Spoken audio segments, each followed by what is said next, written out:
Hey guys, I've hired over 40 VAs from the Philippines for my own business, and we've placed hundreds more for our clients. And even with all that practice, we still get many things wrong. Early on, we've had VAs ghost us during the interview process. They've ghosted us on week 1, on week 2. We found out some people were working multiple jobs, moonlighting in the back without telling us. And sometimes we've just hired the wrong people. And we wouldn't know this until 3 or 4 months later, which was a huge opportunity cost because in those cases, we have to start over from square one and find the right person. So I want to share with you 6 mistakes we made early on and how you can address them and find your perfect VA. Mistake number 1 is giving too much freedom too soon. Look, many of us before starting a business, we were working for somebody else, and we hate this idea of people breathing down our necks. But it's a little bit different in the Philippines, right? Like the culture is less confrontational, more passive, and people like a bit more structure in their workday. So when I hired people in the beginning, I would say, yeah, you got it, go figure it out. I'm giving you a lot of freedom. But what tends to happen is all that freedom just turns into uncertainty. There's no guardrails around their day. And now they don't know how to succeed. And when all that pressure builds up, when they don't know what they're doing, that leads to the next part is rather than tell me about it, tell me what's wrong, it's easier for them to just ghost. So this is one of the biggest reasons people don't talk about behind ghosting. It's a cultural phenomenon in the Philippines called bahala. It translates to come what may. Basically, Filipinos have this very nonchalant view towards conflict where if it starts to get hard, they can just kind of drop it, walk away. It's easier. Now, I'm not saying everybody does that, but certainly the best way we found now to handle that is, it's better to hire someone in the beginning and put more guardrails around the beginning, set some SOPs, weekly targets, daily check-ins, right? Weekly goals. And then once that person starts to build confidence and stride in their role, then you can start taking away those guardrails and introducing freedom, and they will appreciate it. Mistake number 2 is betting on one person too early. We discuss this with our clients all the time.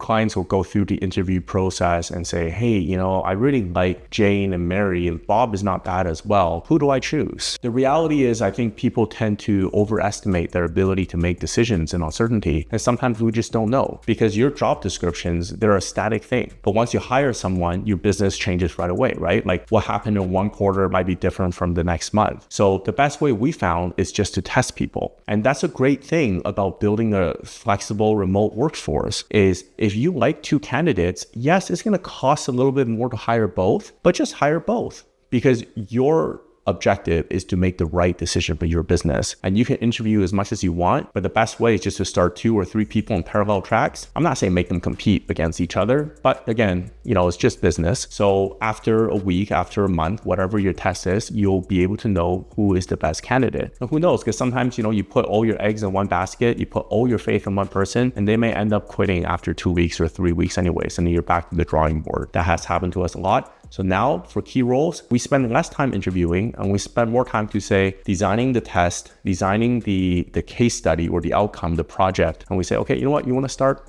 Let's start. Mistake number 3 is trying to offload expertise. We see this a lot. Clients come to us and one of the most popular roles business owners want to outsource for is a virtual bookkeeper. After all, you can find certified public accountants in the Philippines for like a fraction of the cost of local ones. You can find QuickBooks Online certified pro advisors from the Philippines. In fact, if you call QuickBooks Online, you're speaking to someone from the Philippines. So it makes sense to hire these people for your own business. But what tends to happen is, let's say take the example of bookkeeping. You hire a bookkeeper, you still need to oversee what they're doing. A lot of business owners, they think, well, I've hired somebody, they're certified, so I'll just let them do their thing and I'm just gonna turn a blind eye to it. But what happens at the end of the year, almost guaranteed, is your books are gonna be in a mess. Your local CPA, your accountant who's filing your taxes, they're gonna say, hey, what's going on here? This is a mess. And then you're gonna have to pay heavy fees to clean up the books and to file your taxes. So what's the solution here? I'm just saying that VAs are great for operating systems, right? So if you have a great system for bookkeeping, if you have a great system for accounting, then outsource and find someone to operate that system. But if you need to design that system, you can't do that by outsourcing. I'm not saying the skill set isn't there, but that is very hard to find.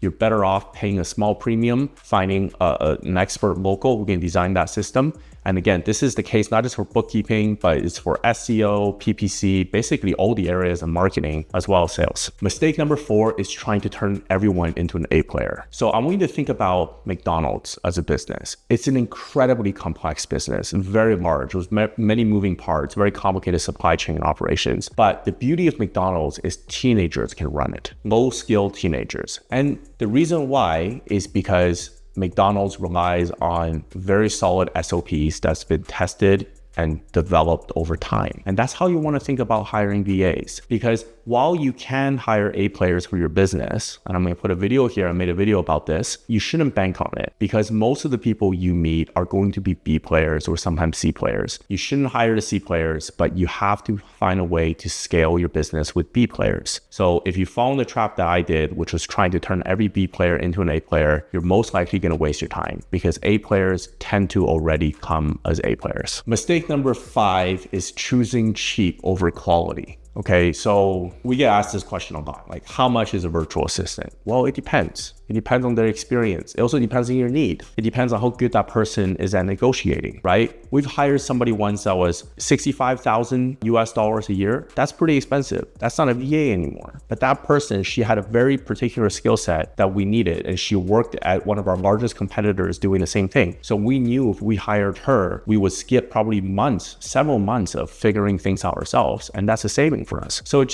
really depends. It also depends on where the VA lives, because different areas in the Philippines have different costs of living. So if you're in the huge metropolitan areas like Manila or Cebu, the cost of living is going to be double or sometimes triple than the other areas in what they call the provinces. But my bottom line is, if you are looking for a role with the budget first, I would say that's a wrong approach. Really ask yourselves the question, how much is solving this problem worth to me? So if you're being bogged down every Friday night, you can't even eat dinner with your family because you're catching up on books or chasing customers and you don't want to do that, or whatever else you're doing, how much is it worth? How much should you pay for that problem to disappear? Because I bet whatever that number is, you're still going to save a lot by hiring a virtual assistant and giving them a very competitive rate. So I would start there, but certainly, there are a lot of VAs on Upwork that kind of go fish for high rate. There are a lot of horror stories. You hire someone on Upwork for $10 an hour and if they end up subcontracting that work out to someone else, and sometimes that person subcontracts it to someone else. So there is rate fishing for sure, and that just comes down to your ability to read people, to connect with people. You have to be able to take a chance. We're seeing the virtual assistant space become more competitive now, which means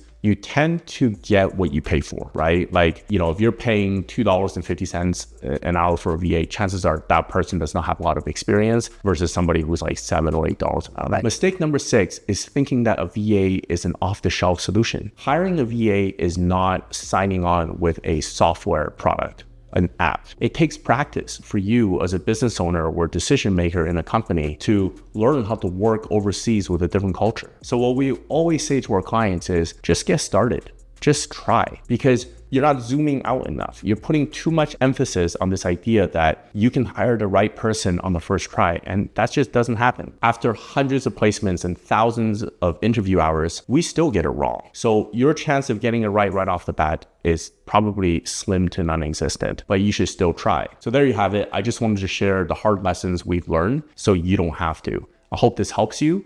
And if you do need help finding the right person for your team, please visit the link below. Let us know your largest pain points. And if we feel like it's a right fit, we will contact you and we will find the right people for your business. Thank you.